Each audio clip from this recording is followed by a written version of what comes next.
Doctora, buenos días.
Hola chicos, buenos días, ¿me escuchan? Valeria, ¿estás por allí?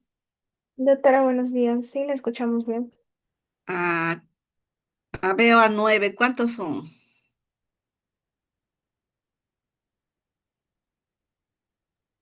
Ya entrarán, doctora. No sé cuántos son, Tú ya pero les has pasado el link, todo. sí, doctora. Ya, entonces vamos a empezar ya porque es como es regularcito para que podamos terminar ahora ya ustedes. ¿Cuándo es vuestro examen? Ah, de patología es todavía el 29 de abril. ¿Qué tanto y por qué les están apurando con el curso? No sé, doctor. Porque me imagino que para que sea menos la carga en las prácticas. Ya, dime una cosa, todos los ciclos a partir del lunes ya no van a tener teoría en las mañanas, ¿no? Me parece No, que están haciendo más o menos así, porque la mayoría están ya, o sea, han tratado de avanzar y correr para que vayan a los hospitales, ya no se da clase en las mañanas. Así más o menos estoy percibiéndolo. sí, doctora. Solo hay uno o dos cursos que sí vamos a seguir teniendo clases en la tarde. Porque prácticamente les están, o sea, creo que deberían haber, el lío es en realidad el que regresen a la universidad. Ese es el problema, me parece, porque los que están en hospitales están yendo al María Auxiliadora, ¿sí o no? ¿Cuál es el más alejado? El REBA. O también está yendo al María Auxiliadora. No, doctora María Auxiliadora, no. ¿Cuál es el hospital más lejano que están yendo?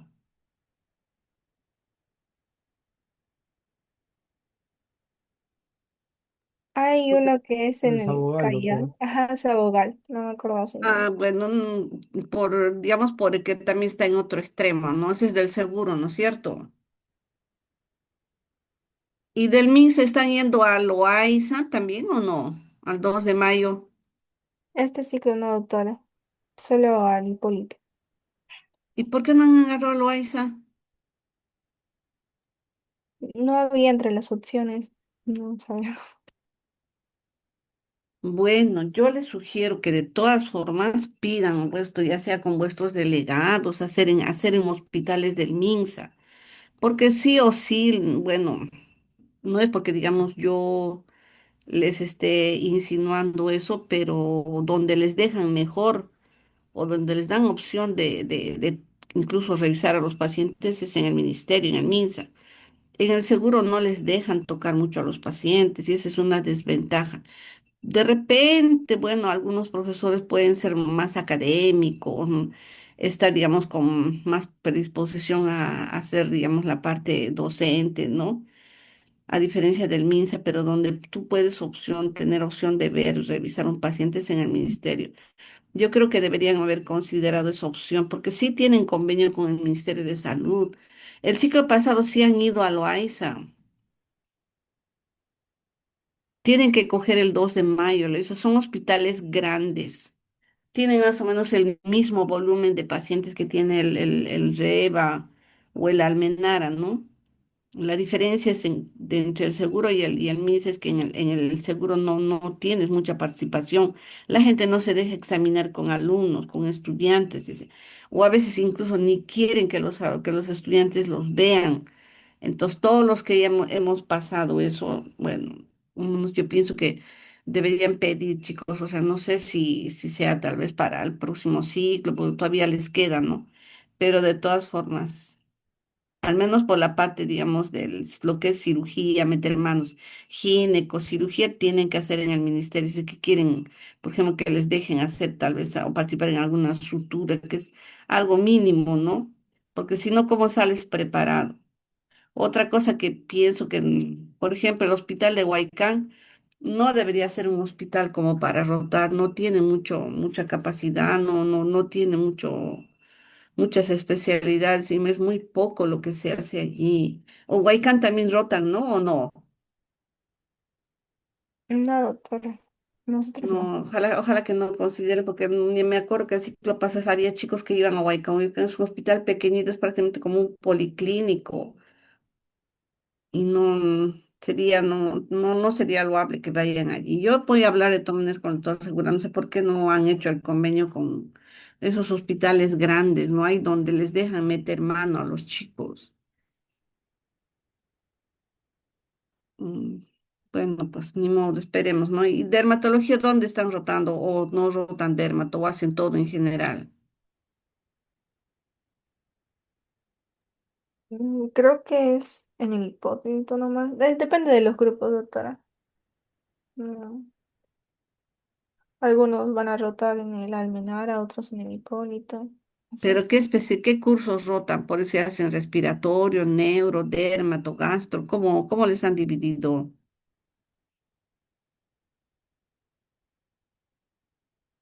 Porque ayer han tenido inducción, han ido al seguro, ¿no es cierto? Ustedes no creo, pero depende de los grupos anteriores sí han ido. Sí, doctora, los que vamos al Hipólito no hemos ido. Los otros grupos sí. Y está dividido según los cursos que estamos llevando ahora, ¿no? Dermato, nervioso, eh, reumato también, infecciones, así. Bueno, yo les aconsejo entrar, por ejemplo, para dermatología Es que acá en el Perú está limitado lo que es las actividades dermatológicas digamos, más que todos los dermatólogos y hay que pagar para entrar hay que pagar una membresía para entrar a su grupo y tienen que tener ya especialidad. En cambio, en Colombia tienen colgado lo que se llama el ASCOPAL, que es una asociación de patólogos de Colombia. Y ellos sí tienen reuniones, por decir así, como por ejemplo con especialidades, ¿no? Por ejemplo, reuniones para dermato, reuniones para uro, para neuro, para diferentes especialidades tienen. Entonces, ustedes de esa manera pueden, por ejemplo, tratar de ver la parte clínica, porque ellos sí cuelgan tratamiento, procedimientos. por ejemplo, con rayos láser, cosas así, ellos lo cuelgan, entonces, y es libre, ¿no? Ustedes pueden entrar y ver, ¿no? Tal vez sus videos, las charlas que hay, les va a ayudar bastante, es de la Asociación Colombiana de Patólogos. Y como es libre, pueden entrar, ¿no? Acá en el Perú no tenemos eso, o sea, lamentablemente es muy pocas son las actividades que se realizan y prácticamente están limitadas a un congreso o a cursos pequeños, ¿no? Pero en cambio de Colombia, mensualmente tienen digamos, por subespecialidades tienen reuniones, ¿no?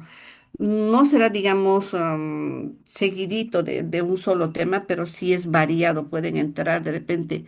Desde el tiempo de la pandemia yo veo que ellos están haciendo bastante y les va a ayudar, no solamente para dermato, para gastro, para diferentes especialidades. Entren.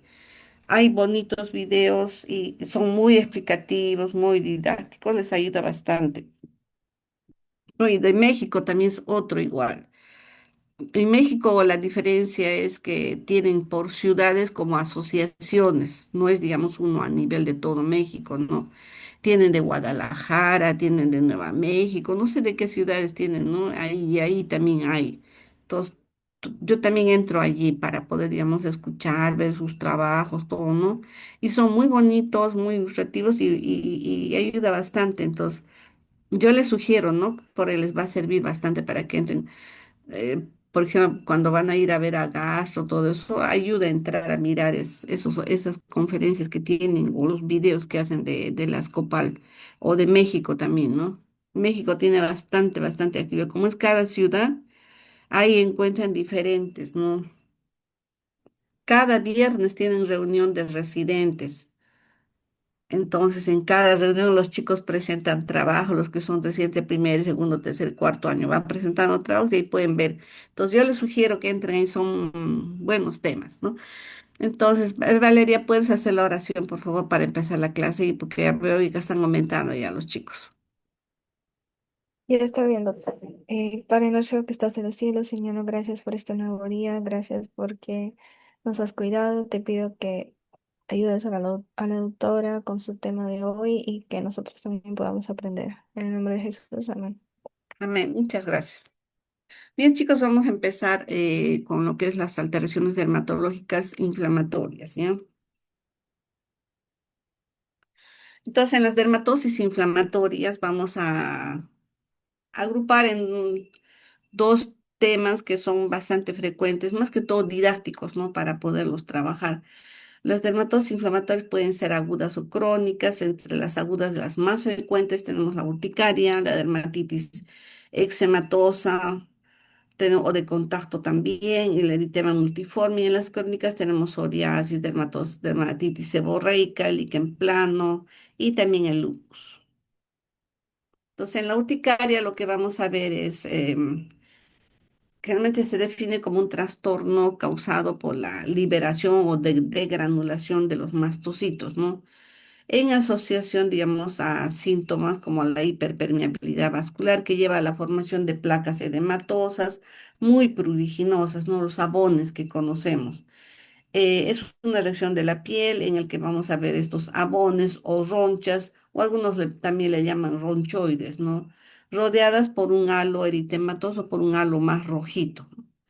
Esta, esta urticaria, lo que se observa, digamos, es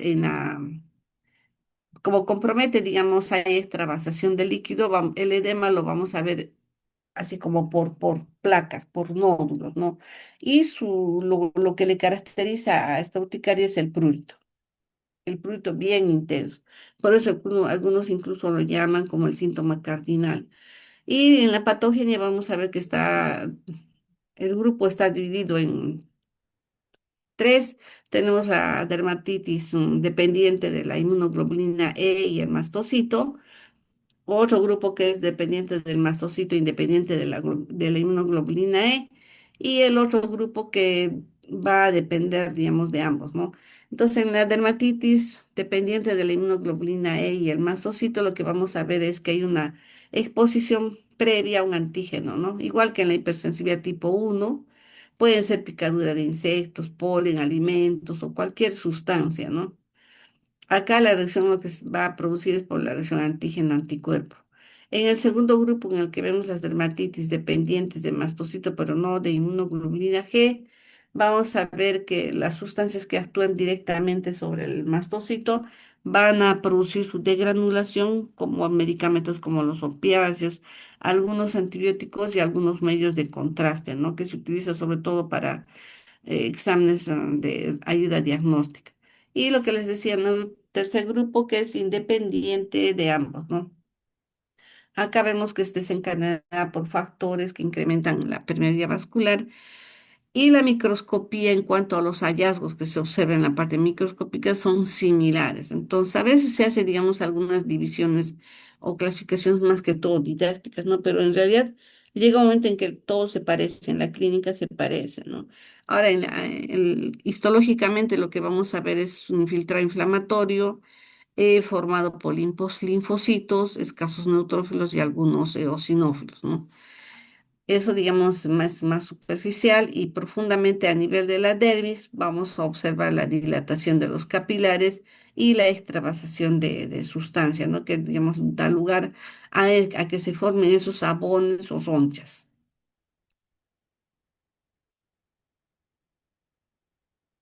Acá tenemos tres imágenes, ustedes están viendo las ronchas por acá. Acá estamos también viendo igual, bastante eritematosas. Y acá, entonces se puede presentar en diversas partes de nuestro organismo. Acá también estamos viendo estos sabones, acá y acá igual, ¿no? Clínicamente no es difícil de poderlas reconocer, hay el antecedente de un contacto previo, ¿no? Ahora, microscópicamente, ¿cómo lo vamos a observar? Estamos observando acá un corte histológico de piel. Estamos viendo todo lo que corresponde a la epidermis. Y en la epidermis lo que vamos a observar es que se observa una separación entre células y células, ¿no? Entonces, eso es lo que nosotros llamamos espongiosis, que viene a ser el edema intraepitelial, ¿ya? Otro que vamos a observar también es el infiltrado en lo que es la dermis papilar acá. Vamos a observar en esta parte, todo esto es epidermis, ¿no es cierto? Hasta las crestas epidérmicas. De ahí vamos a tener lo que es la dermis papilar, esta parte que la dermis se mete dentro de la epidermis son las papilas dérmicas. Y las otras lengüetas, prolongación de la epidermis, son, digamos, las crestas epidérmicas, que también se le llama, ¿no? Entonces, ahí vamos a, digamos, escuchar esta terminología bastante frecuente, ¿no? Entonces, ahora el infiltrado, nosotros dimos que es superficial, porque todo, sobre todo es a nivel de la dermis papilar, ¿no? Que puede ser, digamos, perivascular alrededor de los vasitos o también pueden estar cerca algunos anexos, ¿no? Acá en otro corte de pieles nos permite ver, digamos, el infiltrado perivascular. En esta parte hay vasitos y ahí se ve, ¿no? El infiltrado. Acá hay un vasito, acá hay otro también. Entonces, alrededor de esos capilares lo que se observa es la presencia de los linfocitos, ¿no? Acá, por ejemplo, no estamos viendo mucha cantidad de eosinófilos. Ahora, como sabemos, las lesiones pueden ser locales o pueden, digamos, comprometer no solamente los brazos, las piernas, no puede hacerse, digamos, generalizado, ¿no? La respuesta. Y acá, digamos, a mayor aumento, sí ya se hace evidente la presencia de los eosinófilos, ¿no? Vemos acá el núcleo bilobulado y el citoplasma intensamente eosinófilo, que es, digamos, tiene esa coloración por los gránulos que tiene en su citoplasma, ¿no? Entonces, esa degranulación también es la que contribuye al desarrollo de esas lesiones, ¿no? Acá tenemos vasitos. Hay dentro de los vasitos también hay algunos componentes hemáticos, pueden estar neutrófilos o eosinófilos que están marginando las capas del vasito. Y el infiltrado linfocitario perivascular, ¿no? Entonces, eso es lo que se describe, ¿no? ¿Qué se ve alrededor de los vasitos? Y el edema se va a ver como que las fibras estuvieran separadas o las células también. Ahora, en la dermatitis de contacto no hay lesión de los vasitos, no solamente es el infiltrado alrededor de los vasos, nada más.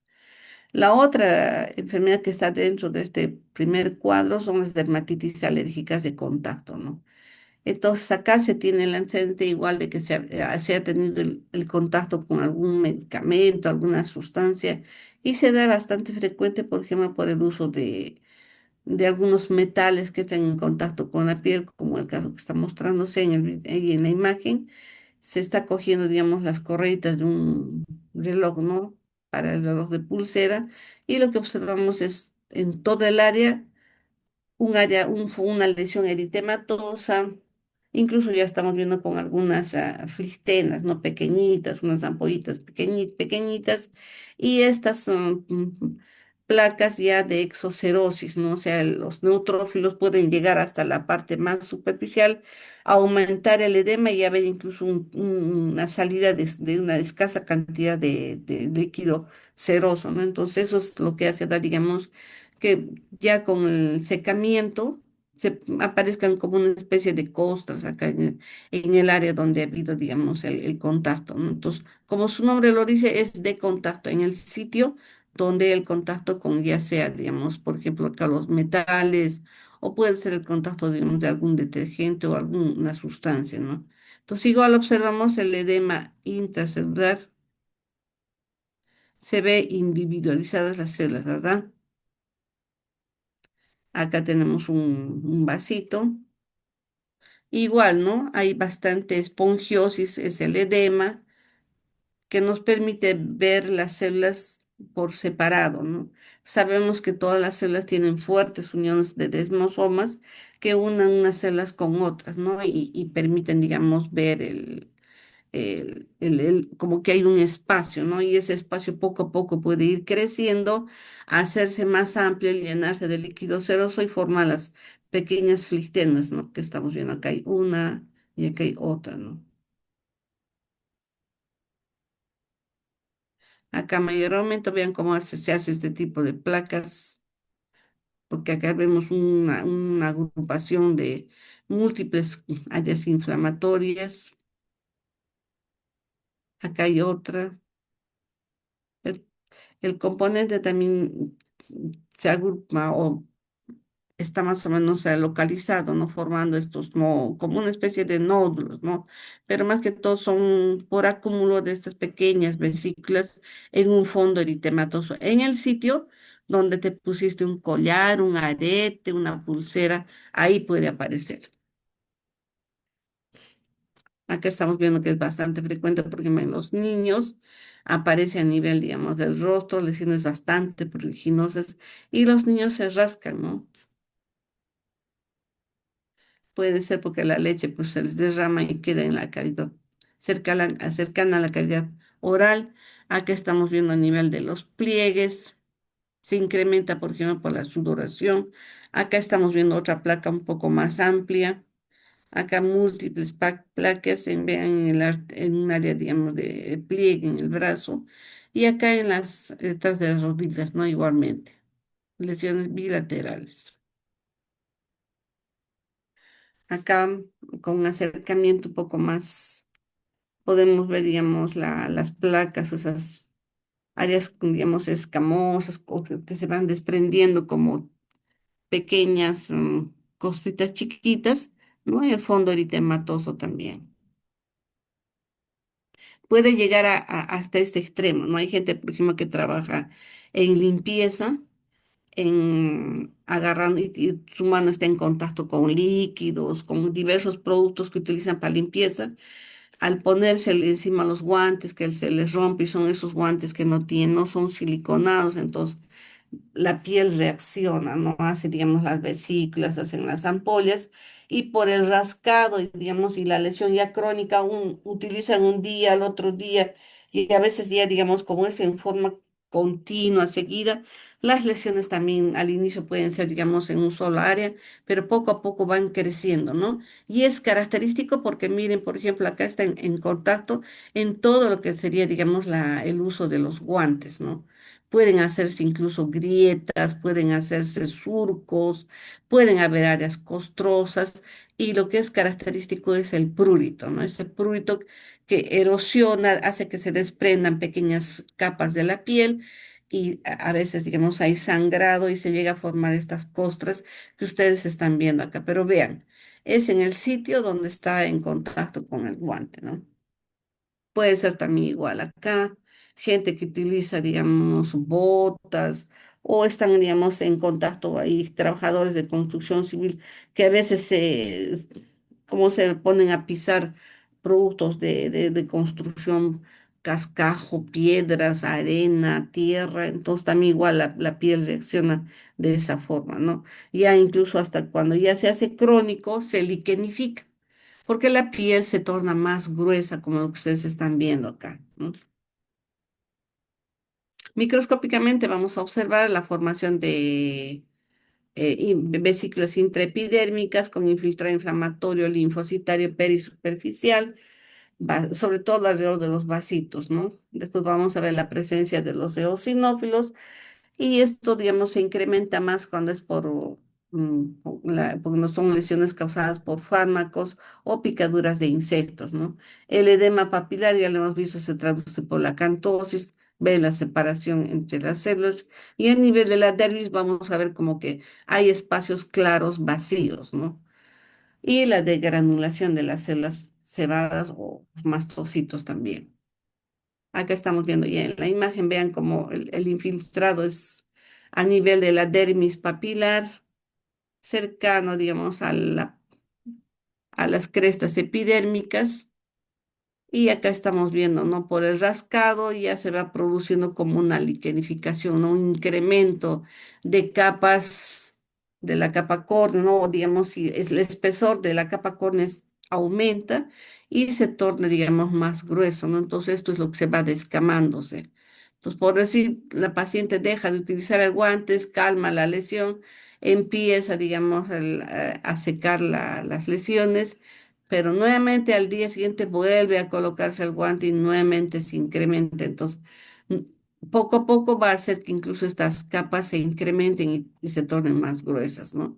Y el infiltrado inflamatorio, y acá lo vemos, todos esos puntitos vienen hacia linfocitos. Esta es una vista panorámica. La epidermis, la dermis papilar, toda esta parte de acá reticular, toda esta parte media y más profundamente, más abajo vamos a tener la hipodermis, ¿no? Entonces acá, por ejemplo, se nota unas rayitas un tanto claras en medio de las células. Eso corresponde a, digamos, al edema celular, ¿ya? Acá mayor aumento, vean la esponjosis, la separación entre células, el componente inflamatorio alrededor de los vasitos, linfocitos. Otra dermatitis de contacto también que se ve bastante frecuente es en las zonas que están expuestas al sol, ¿no? Que es la dermatitis, digamos, fotoalérgica que se le llama. Igual también tiene la misma respuesta, ¿no? Otra enfermedad que vamos a ver es el eritema multiforme. Esto también es bastante frecuente y las lesiones son bien características, ¿no?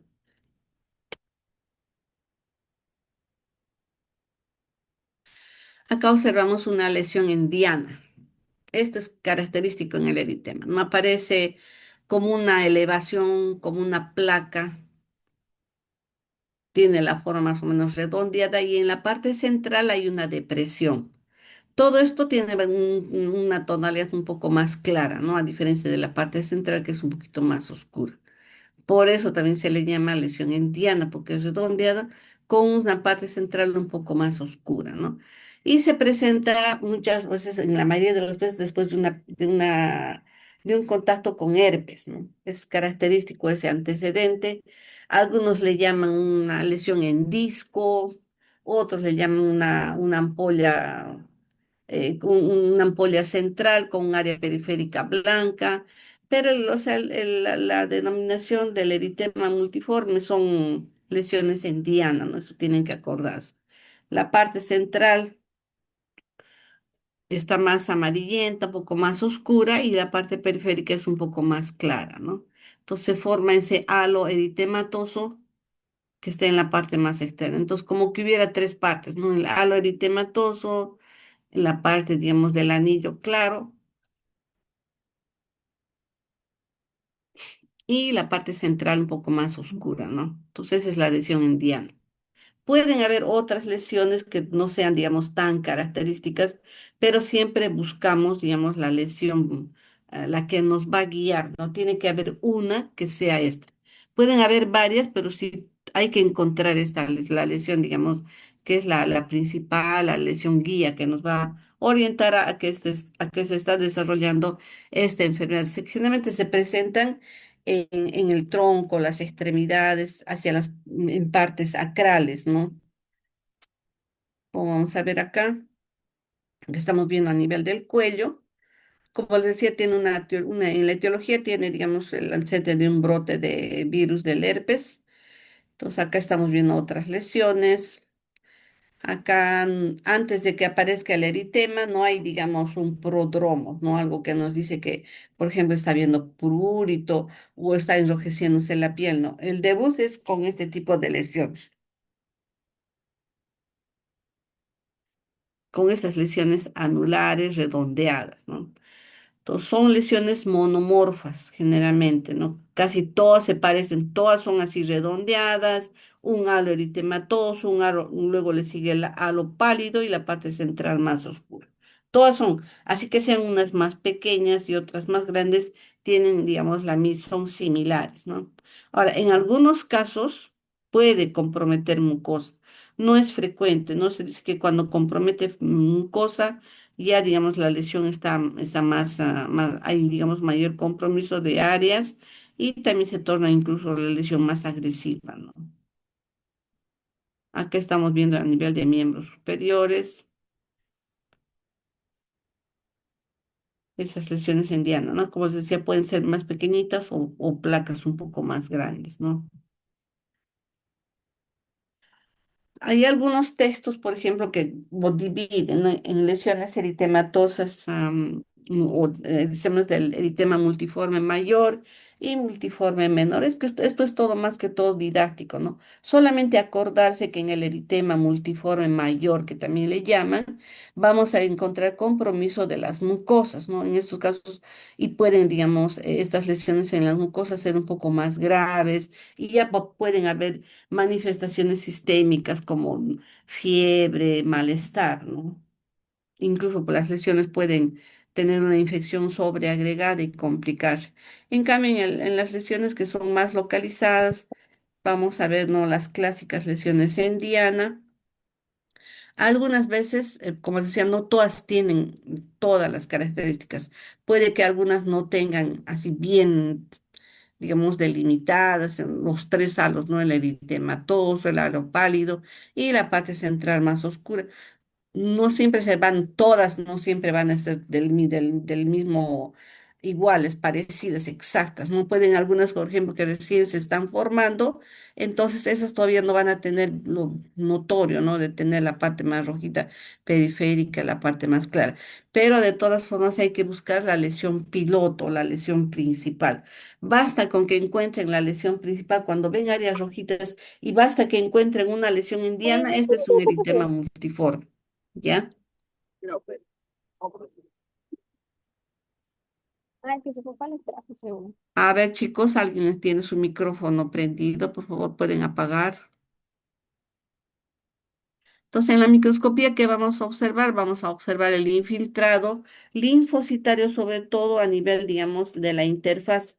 ¿Y dónde llamamos la interfase? La interfase va a ser el límite entre lo que es la epidermis y la dermis. Más o menos a nivel de la capa basal, ahí es la interfase. Entonces, el infiltrado lo vamos a observar en la interfase dermoepidérmica. Vamos a observar la exocitosis, que quiere decir que los linfocitos suben a la epidermis, ya suben hasta la parte más superficial.